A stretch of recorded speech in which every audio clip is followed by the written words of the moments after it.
Olá, eu sou Milton Nogueira, vice-presidente regional do Estado do Paraná do IUB, do Instituto Unidos Brasil, e sócio da Mensor Inteligência Tributária. Estamos aqui com o deputado Luiz Carlos Rauli. Primeiro é uma honra recebê-lo aqui, deputado, o senhor aceitar o nosso convite e em nome do Instituto Unidos Brasil e em especial do nosso presidente, Nabil Sayong, nós agradecemos aí o senhor aceitar o nosso convite. Bom, o deputado Luiz Carlos Rauli foi vereador aqui de Cambé, prefeito de Cambé, cidade metropolitana de Londrina, secretário da Fazenda do Estado do Paraná, atualmente deputado federal em seu 8º mandato pelo partido do Podemos, economista, patrono do Simples Nacional e um dos idealizadores da PEC 110. É isso, deputado? Olá, Milton, olá a todos e a todas que estão nos acompanhando. Um abraço para o querido amigo Nabil Sayong, a toda a diretoria, a todos que participam do IUB em todo o Brasil. Uma satisfação grande, já tivemos juntos em vários eventos do IUB, né, em Brasília, em São Paulo recentemente, lá no Clube Monte Líbano, e vamos aí a mais uma conversa boa e franca sobre a economia brasileira, o futuro do Brasil e como vai se desenvolver o Brasil com as reformas que estão em curso, principalmente a mãe de todas as reformas, que é a tributária. Bom, deputado, primeiro gostaríamos de entender as suas considerações sobre as vantagens do IVA sobre o sistema de impostos de consumo. Os sistemas tributários do mundo, e qualquer país capitalista, verdadeiramente capitalista, como o Brasil é um país capitalista, e são 174 países do mundo, dos 193 que têm assento na ONU, 174 países já têm um IVA, Imposto de Valor Agregado. Qualquer país do mundo tem 3 bases tributárias clássicas, onde o governo central, o governo federal, junto com os estados e municípios, faz a sua imposição de tributos.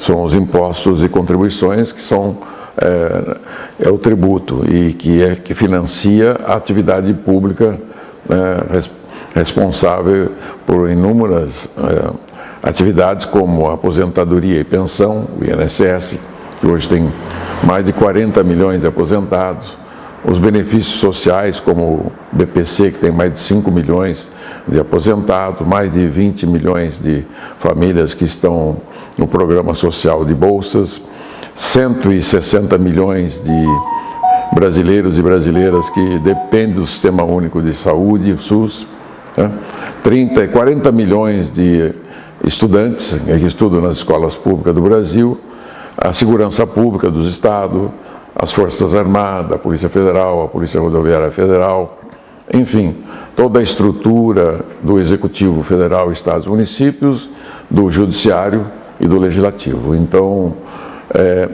o sistema tributário tem 3 bases clássicas.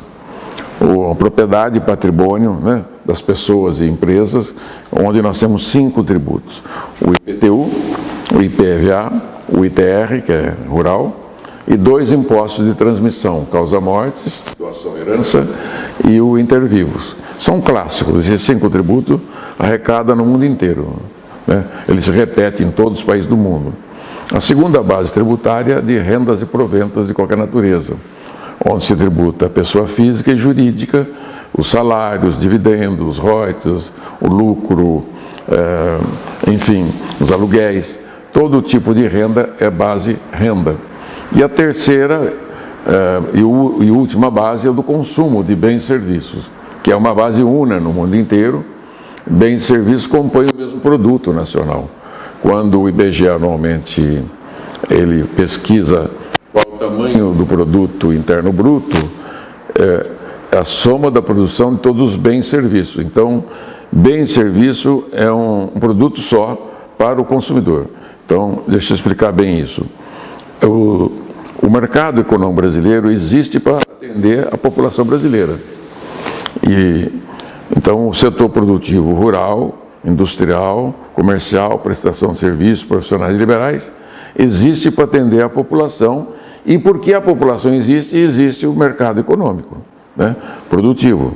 Todos trabalham para produzir, tanto que no processo de produção é que gera os empregos da população, e a população consome o que os próprios, né, ajudam a produzir no país. Então ele é íntegro. Eu falo assim que a economia brasileira de mercado é una, tanto o consumidor quanto o produtor, tanto os bens e serviços fazem parte da mesma base, né, da mesma base tributária. Acontece que no Brasil, por um equívoco, um erro da Emenda Constitucional 18 de 1965, há mais de 50 anos já, esse equívoco acabou produzindo distorções gravíssimas no sistema tributário brasileiro. O legislador de 65 dividiu a base tributária do consumo em 3 tributos: o ISS municipal, o ICMS estadual e o IPI federal. O município ficou com o serviço, o Estado com os bens e um adicional de produção industrial para o governo federal, que é o IPI. E ao longo dos anos, o governo federal foi avançando sobre a base do consumo, criando outros tributos, né? Por exemplo, a folha de pagamento é um tributo clássico de consumo, só que ele avançou na carga tributária patronal, colocou dentro da folha o salário de educação, o Sistema S, o Fundo Rural, né? Aí criaram o Fundo de Garantia também. Então a base do consumo brasileira, de bens e serviços que é consumido pela população, hoje representa 75% da arrecadação nacional e da carga tributária sobre a população. Então todo tributo sobre os bens e serviços recai sobre a população, é ela que paga. Não são as empresas que pagam o imposto. As empresas são meras depositárias temporárias dos impostos. Então, o setor primário, secundário, terciário, até chegar ao consumidor, que é quem paga 100% dos impostos incidentes sobre os produtos, os bens e serviços e a folha. Fundo de garantia, empregado, tudo é o consumidor. Até o lucro das empresas vem do faturamento de venda aos consumidores. Então, na década de 50, surgem os primeiros IVAs do mundo, Imposto de Valor Agregado. E o IVA havia sido criado na França na década de 20, mas ele levou mais de 30 anos para poder ser criado. Houve uma polêmica. Qual que era o teor da polêmica? Como ter um imposto, imposição sobre bens e serviços que não restringisse a circulação da mercadoria, nem a competitividade, e não impactasse entre as empresas, que fosse neutro, né? O que significa neutro? Que nenhuma empresa ficasse com parte do imposto cumulativo ou sobressaindo com vantagem no imposto. Então foi criado o IVA, com cobrança nacional única, destino, alíquota por fora, em débito e crédito, onde nenhum elo da cadeia produtiva paga o imposto, ela é só meramente transitória. Então, é o único imposto que deu certo no mundo na base do consumo. E os piores tipos de impostos de consumo do mundo são o ISS, o ICMS, o IPI, o PIS, COFINS, as CIDs, são 36 CIDs, o IOF, que é a operação financeira, a antiga CPMF, são os piores tributos do mundo, porque eles são cumulativos, eles impactam sobremaneira mais ainda os mais pobres, porque todo imposto de consumo, ele impacta toda a sociedade, mas impacta principalmente os que ganham menos, porque eles são mais consumidores de bens e serviços do que as famílias mais ricas, né? Ou seja, as famílias mais ricas da sociedade despendem menos no consumo de bens e serviços e as famílias mais pobres consomem quase tudo que ganham em bens e serviços. Então, essa super oneração, essa super tributação, fez com que o Brasil hoje tivesse a maior carga tributária do mundo e das galáxias sobre os bens e serviços. 75% da carga tributária, de uma carga média de 33% do PIB, representa 25% do PIB. no PIB desse ano está em 10 trilhões, então 2,5 trilhões são tributos diretamente nos preços dos bens e serviços, dos 3,3 trilhões que arrecada o país anualmente. Esses 2,5 trilhões, eles incidem sobre o consumo das famílias. O IBGE calcula anualmente o PIB, né, o Produto Interno Bruto, e qual que é a outra pesquisa que ele faz é a POF, Pesquisa de Orçamento Familiar. Quanto que as famílias brasileiras consomem do PIB? 65%, 6,5 trilhões. Então, 35% do PIB é a produção de governo e investimento fixo. Então, não é base tributária. Investimento fixo não tem tributação, o que é tributado é obrigado a devolver, porque no mundo inteiro ninguém cobra impostos dos bens do ativo fixo, nem da exportação, ok? E o setor público não é tributado, por exemplo, a educação pública, a saúde pública, serviço de segurança, Forças Armadas não são serviços, né, que são tributados. Embora eles paguem imposto também no consumo para oferecer educação, saúde, etc. Então é base tributária o consumo das famílias, dos 205 milhões de brasileiros, representado por mais ou menos 80 milhões de famílias. Então esse 65% do PIB tem 25% do PIB que é a carga tributária do consumo. Se você fizer a conta, 65 tira 25, dá 40. 25 de 40, você vai ver quanto que dá a alíquota hoje. Mais de 70% de alíquota. Em cima dessa arrecadação de 25, tem mais 10% do PIB de alíquotas que não são recolhidas, que são a guerra fiscal, 6% do PIB, a inadimplência, 3% do PIB, 9%. E o custo burocrático de 1 a 2% do PIB, porque o Brasil tem o mais complexo e anacrônico sistema tributário do mundo, que é chamado de manicômio tributário jurídico, né, com 7,5 trilhões de reais de contencioso tributário, administrativo e judicial de estoque. Tem 4,5 trilhões de reais de dívida ativa, 600 bilhões de renúncias fiscais da União e Estados, 800 bilhões de sonegação e de 100 a 200 bilhões de custo burocrático. Então, a população brasileira, em cima dos itens que são consumidos por ela, calcula-se que tenha mais ou menos 100 mil itens, subitens, que são tributáveis no Brasil, considerando todos os bens e todos os serviços, e ao consumir isso, a população paga os 25% mais 10 a 11% do PIB. Então, ela paga mais de 100% de alíquota sobre os bens adquiridos. Então, o IVA, ele vem consertar esse sistema tributário, eliminando, primeiro, elimina a inadimplência. Segundo, ele elimina a guerra fiscal, a renúncia fiscal. Terceiro, ele elimina a burocracia, porque a cobrança será totalmente automática, não haverá mais nenhuma necessidade de ato declaratório e nem de autorrecolhimento. Então, o sistema será totalmente automático. E ele conserta a economia de mercado brasileira, que é uma economia capitalista de mercado predatória, onde aqueles que são mais espertos matam as outras empresas concorrentes. Então, há 10 anos o Brasil não cresce, crescimento zero. Aí, mas meu setor está crescendo. Sim, está crescendo porque está morrendo milhões de empresas por ano, né? Isso que tem acontecido no Brasil. Então, quem sobrevive no Brasil são aqueles que declaram que pagam imposto, não pagam, aqueles que têm incentivos fiscais, aqueles que sonegam, né? Um sonega 5%, outro 10%, outro 50%, outro tudo, né? O Brasil tem hoje 55% do cigarro brasileiro é sonegado e manipulado, que é pior, né? Vem produto muito ruim. Bebida, mesma coisa.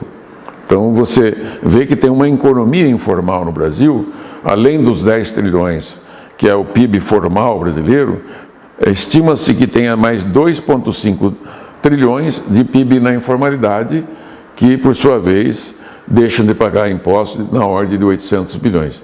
Então não existe no mundo nenhum imposto que seja alternativa ao IVA. Não é que seja melhor, não existe nenhum outro. Então o IVA é o melhor. Mas os Estados Unidos têm um sistema sales tax que cobra na ponta. Não dá para comparar. Os Estados Unidos depende da base de consumo em folha 40% da arrecadação. No Brasil, 75%. Nós não temos como aplicar a mesma alíquota americana e o mesmo modelo americano. Por quê? Porque os Estados Unidos depende do imposto de renda, 50% da arrecadação americana vem do imposto de renda da pessoa física, que a alíquota vai até quase 40%, e depende do imposto de bens patrimoniais, mais 10%, 60%. O Brasil, patrimônio e renda, dá 25% da arrecadação. Então, não dá para comparar. Então, não existe, na base do consumo de bens e serviços, nenhum outro tributo que possa substituir o IVA. Deputado, a PEC 110, ela prevê a alíquota única e de não cumulatividade plena. Com a utilização dos sistemas eletrônicos disponíveis para o cálculo de imposto. Nesse caso, tendo em vista que o valor do imposto já constaria para o consumidor final, estaríamos diante de um lançamento por ofício? E se sim ou não, seria o fim do lançamento por homologação? Sim. A proposta que está dentro da PEC 110, que também está na 45, que foi aprovada pela Câmara, elas são filhas da PEC 293. A PEC 293 de 2004 é aquela que eu elaborei em 2018 na Câmara e aprovei por unanimidade na Comissão Especial. Como aquela PEC não prosperou, por conta de um presidente da Câmara que não entendia ou não tinha boa vontade, ele não deixou tramitar a 293. Quando ele não permitiu, eu levei a PEC 293 para o Senado. Imediatamente a 45, que estava pensada na 293, começou a tramitar, patrocinada pelo deputado Baleia Rossi, que vem a ser o presidente do MDB nacional, uma grande figura nacional. E no Senado eu entreguei a PEC para o senador Álvaro Dias e ele entregou para o presidente do Senado da época, o Davi Alcolumbre, e mais 66 senadores e senadoras patrocinaram a PEC 110. E as duas tramitaram em conjunto. Aí criamos uma comissão mista em 2020, 2021 e 2022. E essa comissão mista exarou um parecer. Quando veio o governo anterior, não quis patrocinar nenhuma das PECs. Né? Ele não quis patrocinar a reforma tributária, me causou muito aborrecimento, porque eu tinha o comprometimento do ex-presidente que ele patrocinaria a PEC 110, mas não quis, né? Não teve nenhuma boa vontade. O novo governo veio com tudo, né, que queria emprestar o apoio à reforma tributária e ao IVA, tanto da PEC 110 quanto da 45. Aí houve um entendimento entre a Câmara e o Senado de que começaria pela 45, que estava na Câmara. E a Câmara aprovou a 45. Então, ela prevê o quê em sistema de cobrança? É uma mudança de paradigma do modelo de cobrança atual. Hoje, o ICMS, o IPI e o PIS/COFINS, como é que é feito? As empresas tiram a nota de entrada, escritura em livro próprio, as notas de saída de venda, escritura em outro livro, e no final do mês faz a conciliação para ver quanto tem de crédito que ele comprou, quanto que ele vendeu ele tem a pagar. No modelo atual, ele é totalmente declaratório, autodeclaratório. A empresa declara o que quiser.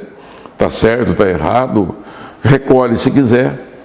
Ele pode declarar e não pagar, dá prioridade para pagar a folha, pagar o fornecedor, né, pagar a dívida de banco. Por isso que acumulou hoje no Brasil 4,5 trilhões de reais de dívida ativa. São as dívidas que as empresas têm para com o governo federal, estaduais e municipais. Além disso, tem o contencioso de 7,5 trilhões de reais. Então, esse modelo vai ser suprimido pelo modelo Aboab. O Miguel Aboab é um empresário muito grande, bem sucedido, de Santa Catarina, de Joinville. é um engenheiro do ITA que tem uma empresa que trabalha com software de gerenciamento de abastecimento já há muitos anos. Ele, quando me procurou há 6, 7 anos atrás, eu era relator ainda da PEC 293, no momento que ele começou a me explicar, eu fiquei encantado. Eu falei, você achou a solução tecnológica que faltava para o Brasil sair do último lugar, como o Brasil está hoje em 190 países pesquisado, em 184 posição de pior sistema tributário do mundo. 100º, 84º. E isso derrubou o ambiente de negócio do Brasil para 100º, 25º pior ambiente de negócio do mundo. Ora, se o Brasil tem o 5º maior território do mundo, a 7ª maior população do mundo, tem as terras mais férteis, maior quantidade de água potável do mundo, clima menos, ciclo de chuva regular, né? Capacidade de expansão agrícola para duplicar, triplicar a produção, né, de alimentos sem derrubar uma árvore, riquezas minerais. E hoje o Brasil está entre as 10, 12 maiores economias do mundo, não tem cabimento, o Brasil não está entre os 10, 12 melhores sistemas tributários e econômicos e ambiente de negócio do mundo. Então a cobrança que o Dr. Miguel Boab desenvolve é o seguinte, ele fala, Raul, quando a primeira explicação, o Brasil tem o mais robusto sistema e moderno sistema de nota fiscal eletrônica do mundo. E tem o mais robusto sistema e moderno sistema financeiro do mundo. Só que a nota fiscal não conversa com o boleto do pagamento da compra. Você vai lá numa loja, tira nota fiscal de R$1.000, a empresa recebe 2, 3 mil e o fisco não fica sabendo. Então, você pode sonegar no próprio ato, sem ninguém saber, porque ela não conversa. Um é digital, o outro é analógico. Por isso que os fiscos estão sempre correndo atrás do rabo do cachorro, né? Depois que a coisa aconteceu, a sonegação aconteceu. Ah, ele usou muito crédito. Aí entra na empresa, fica 1 ano vasculhando as notas, conferindo nota por nota para saber se aquele mês ele declarou certo. Então, um desperdício enorme de tempo, né? Então, o modelo ele falou, não, você não precisa mais correr atrás da mercadoria, as empresas não precisarão mais declarar o imposto, será tudo automático. No momento que você tira a nota fiscal amarra no boleto do pagamento. Na hora que a compra se ativar entre pessoas físicas ou pessoas jurídicas, pessoa jurídica e pessoa jurídica com pessoa física, tudo vai ter o CPF do consumidor final e vai ter o CNPJ de CNPJ para CNPJ. E todas as compras e vendas que serão feitas desde a agricultura, que é início da cadeia econômica, até o varejista final, débito e crédito, e muda, o crédito não será mais escritural, será financeiro. O que significa? Uma ruptura total. Não declaratório e crédito financeiro, porque hoje é o crédito escritural. Você fica com um papel para receber do governo, e ele paga quando quiser. Às vezes não paga nunca, né? As exportações que eu diga, os exportadores têm mais de 100 bilhões de reais para receber dos estados e eles não pagam, né? Fica lá numa fila, não, vou te pagar amanhã, depois da manhã.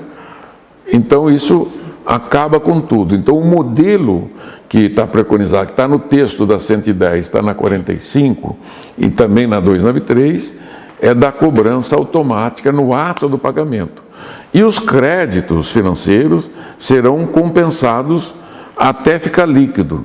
O que significa? Tudo que o agricultor comprou de insumo para produzir soja, trigo, milho, carne, tudo que ele comprou que tiver IVA, IBS, CBS, ele se acredita financeiramente. Na hora que ele vendeu o produto dele para o elo seguinte da cadeia, ele recebe o que ele já pagou, está lá depositado. O elo seguinte é quem paga o imposto do que ele vendeu. E mais os insumos, ele recolhe e fica na conta da indústria, o armazém, quem quer que seja, no segundo elo da cadeia. E na hora que o segundo elo da cadeia vender para o varejista, ele recebe de volta aquele imposto. E o varejista, ou qualquer outra atividade de prestação de serviço, vendeu esse bem, esse serviço para a população, o último valor, digamos que começou com R$100, terminou com 500. Se o IVA for 20, então esse produto custa 600. R$100 vai para o fisco, 500 vai para a empresa e ela recebe de volta o que ela pagou antecipadamente, encerrou a cadeia produtiva neutra de impostos e quem paga é o consumidor. O modelo já é assim hoje, mas ele é totalmente precário, cheio de inadimplência, cheio de incentivo fiscal, de renúncia fiscais, cheia de custos, né, acessórios, de burocracia. Então você limpa, quando botar esse modelo, você acaba totalmente com a burocracia, que custa mais de 100 bilhões desses 5 impostos.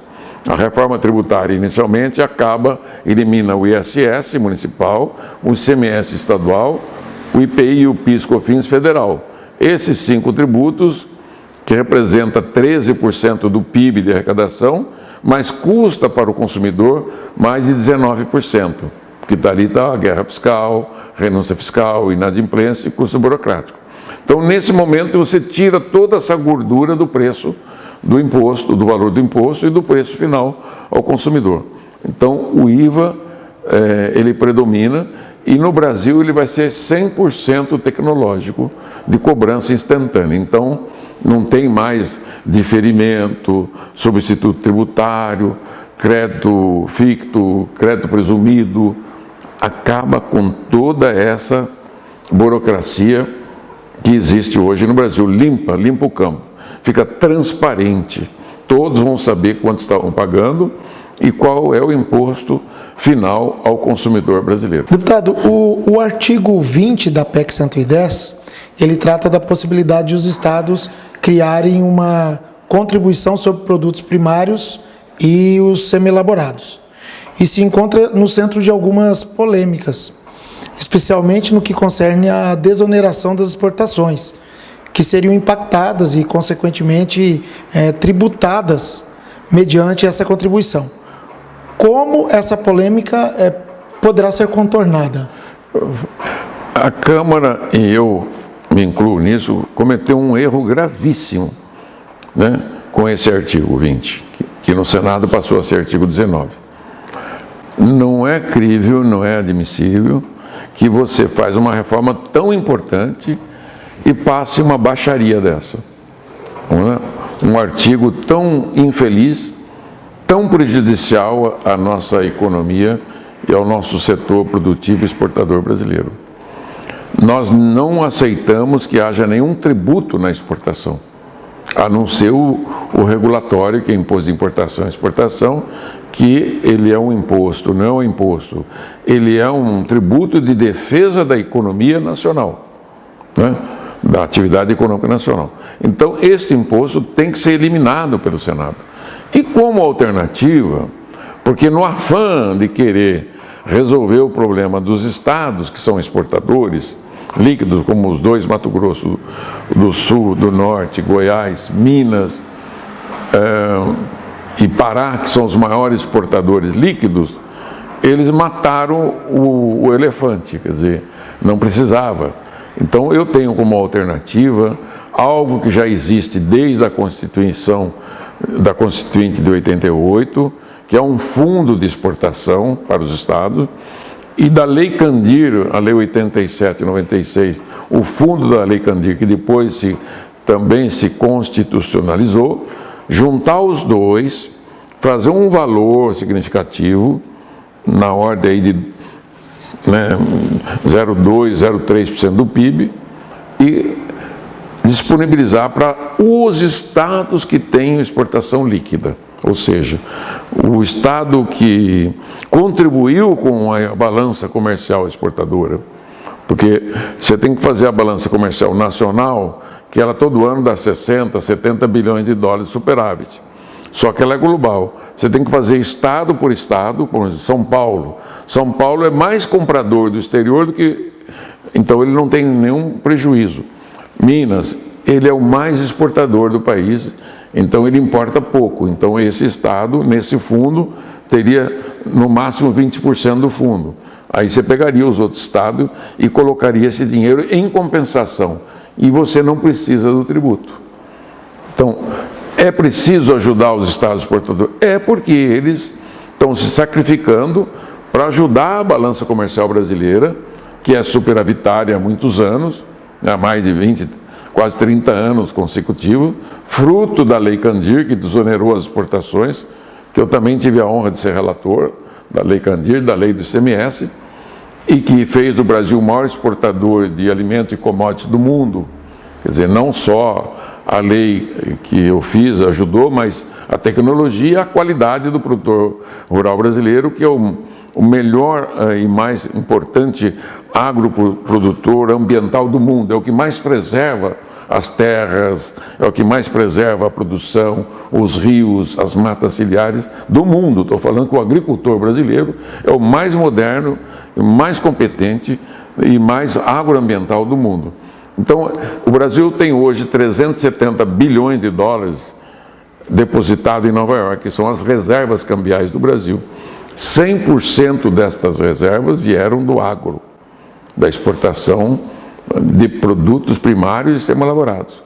Porque o setor industrial brasileiro é deficitário, ele importa mais do que exporta. Então, o que o Brasil precisa é enxergar que já tem solução. E eu, por acaso, ao voltar ao Congresso, agora há 3 meses, conheço a história, né, essa questão desse tributo, que eu estava presente na Constituinte de 88, quando colocamos aquele item, eu era secretário da Fazenda do Paraná. Foi um pedido nosso para ter um fundo de compensação de exportações de industrializados.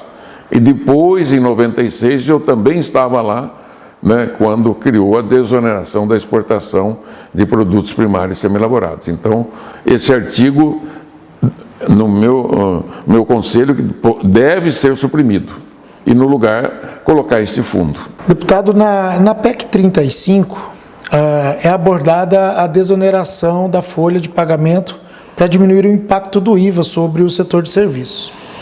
Quais são as suas considerações e observações sobre este aspecto? Bom, primeiro, serviço e bens é uma coisa só. Não existe divisão. Eu vou explicar de novo. Quando você faz uma produção rural, seja soja, milho, trigo, carne, mineral, o produtor ele consome bens, duráveis e não duráveis, e serviço. Então ele compra semente, ele compra adubo, ele compra agroquímico, ele compra trator, ele compra peça, ele compra gasolina, ele compra energia. Então ele alimenta as pessoas, compra alimentos, tá? Ele contrata uma oficina para consertar as máquinas, ele contrata uma máquina para arar, ele contrata a máquina para plantar, ele contrata uma máquina para colher, ele contrata o caminhão para transportar, porque o produtor rural não tem frota própria. Então, tudo que é isso, tudo é serviço. Ele contrata seguro para a sua família e serviço, entendeu? Ele põe os seus filhos numa escola particular, isso é serviço. Ele gasta energia e telefonia, isso é serviço. Então, o serviço está entremeado dentro da formação do produto, ok? Bom, explicado isto, quer dizer que o serviço está dentro da indústria, da produção rural, do comércio e do próprio serviço, que também consome bens. O prestador de serviço, seja ele de qualquer tipo, profissional liberal ou não, ele é um consumidor de bens e é um consumidor de serviço. Tecnologia é um serviço que compõe o preço. Então, quando aquela soja, o milho, trigo, saiu com o preço X, 5, 10% daquele preço é serviço. O mesmo quando sai esse copo manufaturado, o carro, todos os bens consumidos pela população têm um pedacinho do preço que está embutido ali, a prestação de serviço de contabilidade, do advogado. Então, e os créditos, como eu disse, se anulam. Bom, a PEC 45 resolveu o problema dos 5 tributos de consumo. Não resolveu o IOF, não resolveu a patronal da folha, o salário de educação que está na folha, o fundo rural que está na folha, o sistema S que está na folha e as mais de 30 CIDs que tem, contribuição de intervenção do domínio econômico. Então, e não mexeu no imposto de renda. Então, na segunda etapa da reforma, entra a vez da folha. Na PEC 110 já tem previsão para que está lá o artigo que eu mesmo escrevi, a folha de pagamento, a contribuição patronal, a folha de pagamento e seus encargos, poderá ser transferido para o IVA no todo ou em parte. Já havia essa previsão. Na 45 não há essa previsão e os juristas ali, consultores da Câmara, do Senado e outros entenderam que não precisa, porque não há obstáculo hoje, não há óbice de que você faça uma lei desonerando a folha. Tanto é verdade que essa semana votamos a desoneração, a continuidade da desoneração de 17 setores da economia que pagam pela receita bruta e não mais pela folha, né? Então, estes 17 setores e mais 99% das empresas brasileiras, que são as micro e pequenas empresas, não pagam previdência pela folha. A microempresa no Brasil, que eu tive a honra de ser relator, a microempresa, pequena empresa e o MEI paga a previdência por um valor fixo, um percentual fixo, dentro do percentual de cada micro e pequena empresa, pequena, média, grande, daquela escala que tem o Super Simples, o Simples Nacional. Então, se todas as microempresas já pagam pela receita bruta, se esses 17 setores, o Congresso autorizou por mais 5 anos, que venceria agora no final do ano, as demais empresas que ficaram fora do pagamento sobre a receita bruta, no meu entendimento, como economista, como um estudioso da matéria há mais de 30 anos, digo, devemos já ainda este ano, até o ano que vem, transferir no todo ou em parte a folha de pagamento, o INSS, a contribuição previdenciária patronal, o salário educação e o fundo rural para a COFINS de hoje ou para esse modelo que foi criado desses 17 setores. E no futuro, quando entrar a CBS, a contribuição de bem e serviço, pode ser transferido para a CBS todo o encargo da folha para a CBS. Com isso, nós teremos assim, um ganho extraordinário de competitividade. Aumenta a vontade do empresário de empregar mais, né? E com isso teremos milhões de novos empregos por ano. Melhora o desempenho, né, das empresas, porque hoje há muita sonegação e muito planejamento sobre a folha, meio salário. Fala, olha, vem trabalhar aqui por 5 mil, mas eu te pago encargo só de 2.500 e te pago por fora. Então você acaba com todo o planejamento, com toda a estratégia. Fica um sistema enxuto, funcional, claro e transparente. Esse é um outro conselho e que eu dou e que também estou lutando por ele. Deputado, referente à disposição no parágrafo 7º do artigo 150 da Constituição Federal, que trata das operações que envolvem a substituição tributária, não há abordagem de como ficará essa questão na reforma tributária. Há alguma previsão de manter a eficácia dessa norma ou de suprimi-la? Ela vai ser extinta automaticamente porque no IVA não existe a possibilidade de substituto tributário. O outro dia o Bernardo Api, não poderá ter, eu falei, não pode. Nós vamos cuidar disso na lei complementar, nada de substituto tributário, né? Nada do fisco querer calcular margem de valor agregado. Por um princípio, o crédito é financeiro. Se o crédito é financeiro, é a cobrança automática, não precisa de nenhum outro mecanismo que foi inventado pelos fiscos brasileiros, né? Um deles é o substituto tributário, o diferimento, o crédito ficto, né? O crédito presumido. Então, acaba. Zero. É inadmissível no modelo 5.0, no modelo Abuab, que tenha qualquer tipo de substituto tributário. No setor do agronegócio, o senhor poderia explicar de forma resumida como ficará a situação das isenções em relação às pessoas físicas? Hoje, como é que funciona hoje o agronegócio? O produtor rural brasileiro, ele compra, como eu disse no começo da entrevista, ele compra muitos insumos para produzir soja, milho, trigo, mineral, extrair mineral, etc. Então ele é um comprador de bens e serviços. Para quê? Para ele produzir a soja, o milho, o trigo, o mineral e assim vender para a indústria ou para a exportação direta. Então, hoje, tudo que ele compra, né, comprou um trator, comprou um carro, não comprou os insumos, ele não recebe de volta o crédito. Hoje, o modelo tributário hoje é o que mais pune é o produtor rural brasileiro. São mais ou menos 5 milhões de propriedades e proprietários rurais do Brasil, onde tem mais de 20 milhões de trabalhadores, né, que depende do meio rural brasileiro, que a sustentação da economia brasileira é a produção primária, de qualquer país do mundo.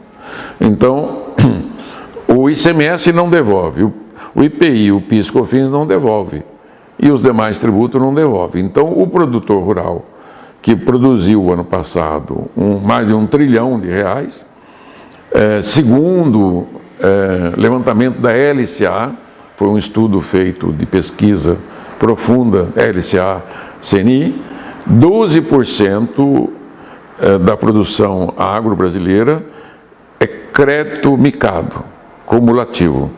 Então, no novo modelo, ele vai ter direito a receber 100% desse crédito de volta.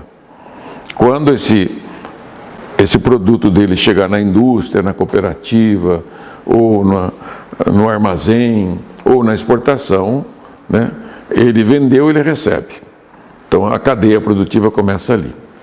Bom, isso, débito e crédito, vai até o consumidor final. A produção primária brasileira em torno de 10%, quando ele chega ao consumidor final, está em mais de 30% do PIB. Então, esse imposto é pago pelo consumidor final. O texto da 45, assim como da 50, previu que a cesta básica é zero de imposto. Medicamento vai reduzir 60%. Educação, saúde e transporte tem redução de carga tributária também e habitação também. Então, o alimento é tranquilo, porque ele pode vir in natura, é zero, ou se ele for esses, que vai ser a cesta básica, deve ser uns 50, 60, 70 produtos, que são os básicos, o arroz, o feijão, a carne, né? São os básicos da carne de frango, carne de peixe, carne de bovina, suína, né? e etc. Deve ser zero de imposto, é zero. O mesmo preço que saiu do custo de produção, mais o que agregou, né? Ele vai ser um consumo de 100 impostos. Isso vai ser determinado aí vem a discussão se não tributação ou alíquota zero ainda não está definido.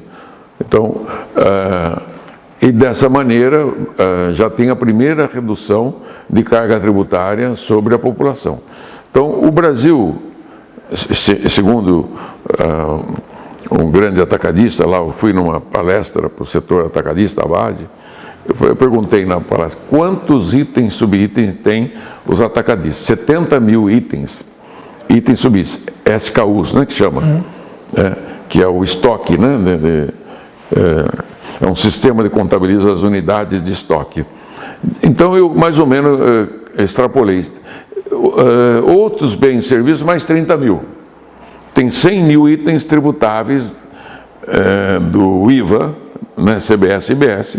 Se você diminuir 10 mil itens para zero, você tem que aumentar a alíquota média de 90. Então tem que ficar ciente que não tem almoço grátis. Alguém paga.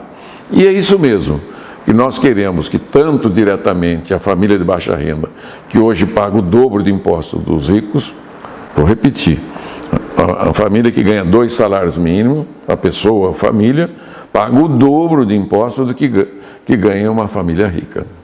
O dobro em percentual do salário, né? Ele paga mais de 50% de imposto direto e indireto e uma família rica não chega a 25%. Então essa é outra coisa a resolver. Por isso nós criamos também a devolução do imposto personalizada ou popularmente chamado de cashback, para que todas as pessoas físicas que fizerem compra dia a dia, no mês a mês, tirem nota fiscal com o teu CPF, porque o teu CPF vira dinheiro. Ele pode devolver o imposto para você, receber em dinheiro de volta o imposto, para pagar o IPVA, em caso de Brasília, paga IPTU, concorrer a prêmios diários de milhões de prêmios todos os dias. Deputado, no que concerne a manutenção da contabilidade dos dois sistemas simultâneos, o antigo e o novo, no período da transição da reforma tributária, quais as medidas que o senhor acha que deverão ser tomadas para conferir a segurança jurídica na tributação e também para referir um aumento da judicialização? Bom, o IVA e BS-CBS, a empresa brasileira, seja ela produtor rural, industrial, transportador, seja ele prestador de serviço, varejista, atacadista, não vai ter nenhum trabalho, zero. Não precisa declarar nada, não precisa recolher nada, será tudo automático. Então, a contabilidade para eles não existirá. No final do mês, a empresa recebe o relatório do que ele comprou, do que ele vendeu, e entra na contabilidade dele, ele vai receber gratuitamente isso, sem nenhum custo. O velho modelo vai se extinguindo, é o que ele tem hoje. Então já está incluído no seu custo. Então, para o novo modelo, ele pode conviver tranquilamente, que não vai ter nenhum tipo de trabalho. E, por fim, deputado, como o senhor enxerga o Brasil em a reforma tributária sendo aprovada? Bom, o principal obstáculo ao crescimento brasileiro, desde a década de 80, é o sistema tributário, que é o mais iníquo, injusto e caótico sistema tributário do mundo, o mais oneroso do mundo, ele é o que mais onera os preços de bens e serviços do mundo, que tem a maior sonegação do mundo, a maior inadimplência de pagamento de impostos do mundo, né? O único país do mundo que ainda tem renúncia fiscal no tributo, porque você sabe, quando um governador dá um incentivo fiscal para uma empresa, ele não está dando dinheiro do orçamento dele, ele está dando do orçamento das famílias, que são elas que pagam o incentivo fiscal que é dado para as empresas. E a burocracia, que custa de 100 a 200 bilhões. Você eliminando a inadimplência, a guerra fiscal, né? Você reduz o custo burocrático, né, 90%, combate a sonegação, todos vão ganhar. A economia do Brasil vai se tornar uma economia de mercado capitalista muito melhor, vai ser uma economia liberal muito melhor, a concorrência vai ser total entre as empresas, total, transparência total, e com isto as empresas terão menor custo de produção, vão aumentar a empregabilidade, melhora o lucro da empresa, melhora o salário dos trabalhadores e aumenta o poder de compra das famílias, porque nós vamos limpar essas gorduras todas. Com o resultado final, crescimento econômico. Com o crescimento econômico e com a diminuição da sonegação, o Estado brasileiro, que está sufocado sempre ali na margem, ele vai ter mais disponibilidade para melhorar a educação, a saúde e a segurança pública, né, que são os principais itens, né, do país. E ainda acredito que haverá dinheiro para fazer bastante infraestrutura e superestrutura. Então, o Brasil, que não cresce há 40 anos, vem crescendo a 2% ao ano, nos últimos 10 anos zero, vai voltar a crescer como cresceu no período anterior a 1981. De 1931 a 1980, o Brasil cresceu a 6,3% ao ano. A cada 15 anos dobrava o PIB. Nesses últimos 42 anos, nós não conseguimos dobrar o PIB. Se a gente voltar a crescer 6% ao ano, a cada 15, 16 anos você dobra o PIB. Então é o que nós queremos para o Brasil. E a peça central da economia a ser resolvida é essa que já está no Senado. É preciso compreender que a reforma tributária, ela é chamada de mãe das reformas, porque ela é a mais importante reforma do século XX e do XXI. Ela vai colocar a economia de mercado brasileiro na modernidade, na transparência e na concorrência, né, como uma verdadeira economia de mercado. Então, o verdadeiro liberal, o verdadeiro democrata, vota pelo IVA, pela reforma tributária, tirando lá a exceção, que eu já coloquei, que vai ser muito bom para todos. Né? Eu tenho muita esperança, né, com grande certeza hoje, que o futuro do Brasil nos próximos anos vai ser muitas vezes melhor do que nós vivemos nesses últimos anos. Com força, né? Com foco, força e muita fé em Deus, porque esse é um país cristão. Os valores que devem ser preservados da vida, né? Em todos os seus aspectos, a defesa do nosso território nacional na sua integralidade, a defesa do meio ambiente, da verdade, da vida, dos valores que são fundamentais cristãos e da democracia, que ela é um bem, né, permanente para o nosso país. Então eu vejo um futuro bastante promissor, apesar dos governos serem bons ou ruins. Aliás, temos tido muitos governos ruins nas últimas décadas, né? Mas se você conserta a economia, ela fica independente, mais livre dos governantes. Então ela vai fluir independentemente dos governos. Bom, dessa forma nós terminamos nosso bate-papo, nossa entrevista, com uma sumidade. Com todo o respeito ao deputado Luiz Carlos Rauli, o senhor tem um conhecimento técnico detalhado do mundo tributário e da economia do Brasil como poucos. Então nós queremos, em nome do IUB, agradecemos o senhor em nome do Instituto Unidos Brasil e do nosso presidente Nabil Sayun, em nosso nome, como vice-presidente regional do Paraná e de todo o nosso time, da Mensor. Foi uma honra e um prazer, deputado Rauli, ter esse momento de bate-papo, de reflexão sobre a reforma tributária, sobre a PEC 110 e em contraponto ou em pontos que convergem com a PEC 45. Muito obrigado e desejamos sucesso para o senhor no desafio que o senhor tem junto ao Congresso Nacional. Desejamos realmente muito sucesso para o senhor. O senhor tem um desafio enorme e uma responsabilidade enquanto paranaense e enquanto brasileiro. Ok. Um grande abraço, uma alegria muito grande, viu? Satisfação. Obrigado.